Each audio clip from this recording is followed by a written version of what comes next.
The senator from Arizona. Thank you, Madam President. I rise today as our country takes an important step forward to protect the rights and freedoms of all Americans.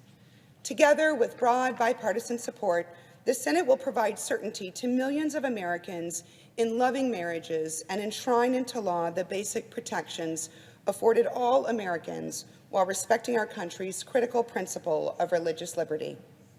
This historic milestone builds off of years of incredible strides we've made advancing freedom and equality, including hard-fought victories I've been honored to help lead. Nearly 2 decades ago in 2006, at a time when our country was just beginning to debate marriage, Arizona proposed a ballot proposition banning same-sex marriage in our state's constitution. This issue is personal to me and to many other Arizonans. Similar ballot provisions had passed in states across the country, red and blue states alike, and the stakes were high. The pundits didn't give Arizona much of a chance. I knew that in order to buck the trend and win, we'd need to run a different kind of campaign that expanded the conversation, cultivated a diverse group of unlikely partners, and moved past the tired, partisan talking points.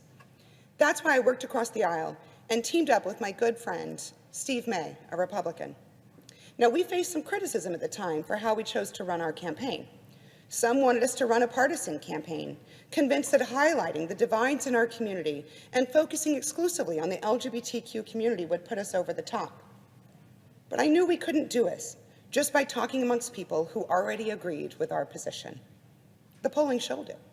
And frankly, we felt that in order to do right by our friends, our neighbors, and our fellow members of the community in Arizona, we had to do more than run a campaign that made our core supporters feel good, but ultimately didn't build the broad-based coalition of Arizonans needed to win. That's why we expanded the conversation to include how the proposition would harm all unmarried couples across Arizona, not just those in the LGBTQ community, people in domestic partnerships, people in common law marriages. Because here's the truth. When we reach beyond partisan talking points to find common ground, we expand what's possible in Arizona and in our country. We had open and honest conversations about the hopes and dreams that unite us, instead of the superficial differences that divide us. In Arizona, we value our independence. We're proud of our families and our communities, and we work hard to protect them. We have our differences, but we share a strong sense of service, hard work, and self-determination. We believe that everyone has the right to define his or her own destiny, and that no one should be treated differently under the law. By focusing on these shared values, we found success. We defeated that ballot proposition, the first state in the country to do so, and I learned lessons that have shaped my work for Arizonans ever since. Since 2006, we've seen long-term progress that makes today's important debate in the United States Senate possible. This work is ongoing, but the work can't and shouldn't be attributed to any one politician, any political party, or any piece of legislation.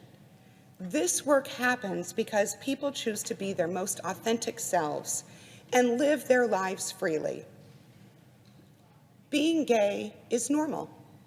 Being yourself is normal.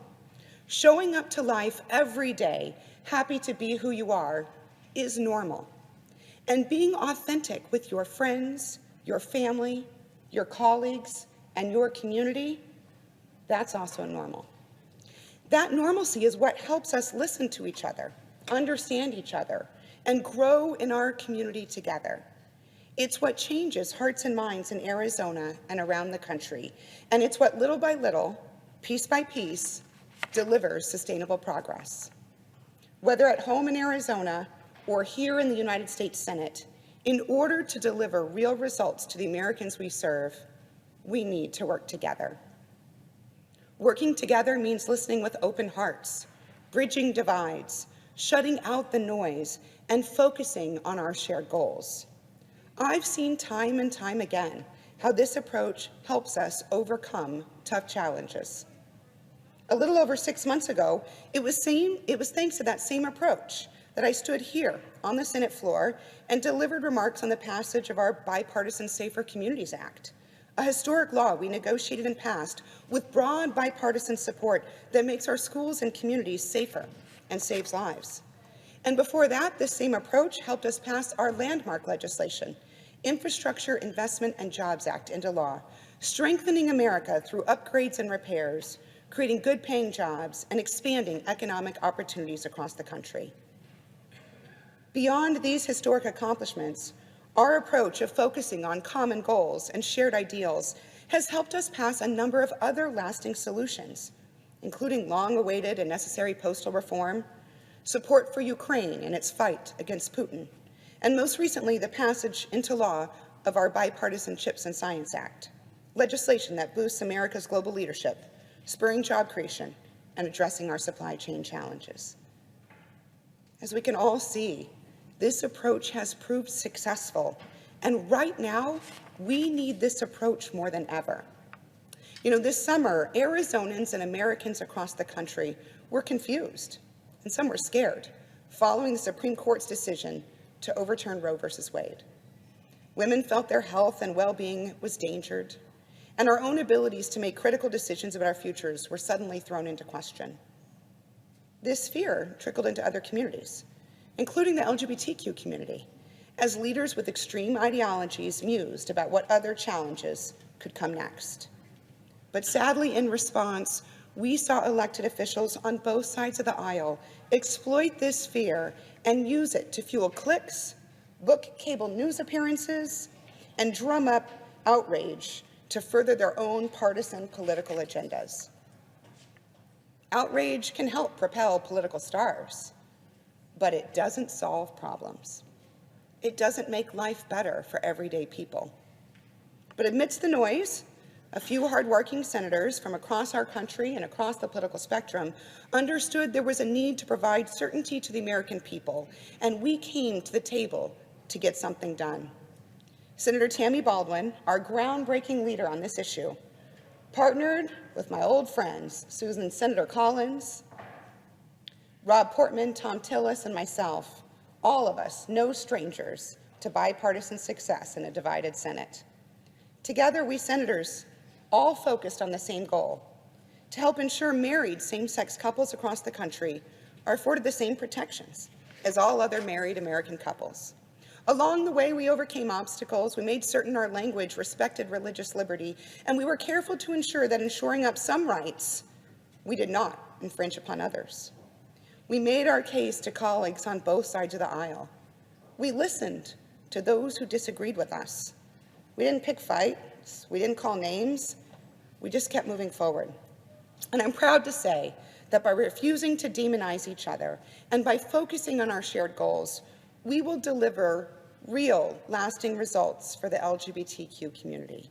We will make our country stronger and safer for American families in a way that honors and respects our diverse viewpoints on marriage, on family, and society. I thank the many faith communities who helped us expand this policy conversation and ensure that our amendment would include robust and common sense religious liberty protections. In particular, I thank the Church of Jesus Christ of Latter-day Saints, who provided thoughtful suggestions and contributions. They summarized our holistic outcome when they wrote in their statement, quote, "We believe this approach is the way forward. As we work together to preserve the principles and practices of religious freedom together with the rights of LGBTQ individuals, much can be accomplished to heal relationships and foster greater understanding," end quote. Not every American agrees on marriage or lots of other issues, and that's okay. Honest disagreements don't make us any less decent or honorable, especially if we see that disagreement as an opportunity to learn and grow. If more of us dedicate ourselves to better understanding one another and our lived experiences, if we strive to see an issue from another person's point of view, and if we all work to practice a bit more patience and grace, I know we can continue finding paths forward together. It may not seem like it in today's partisan world, but there has always been more that unites us as Americans than divides us. The bipartisan support we've garnered in the Senate today proves this issue isn't a matter of one party being right or the other party being wrong. This issue is bigger than angry tweets and bombastic fundraising emails. This is about ensuring American families who share the ideals of all marriages, love, devotion, and sacrifice, can continue to count on the basic rights and responsibilities that come with their marriages. It's about protecting the beliefs that unite us as Americans, the right to define our own destinies, the understanding that no one should be different in the eyes of the law, the freedom to reach for every opportunity and fulfill our greatest potential.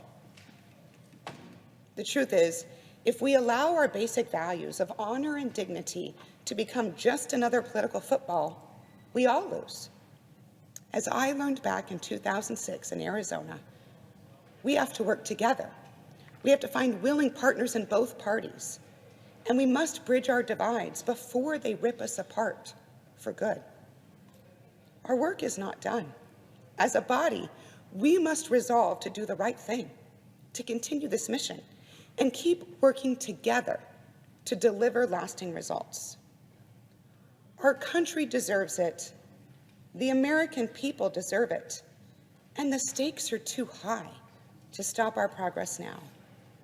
Thank you, and I yield the floor.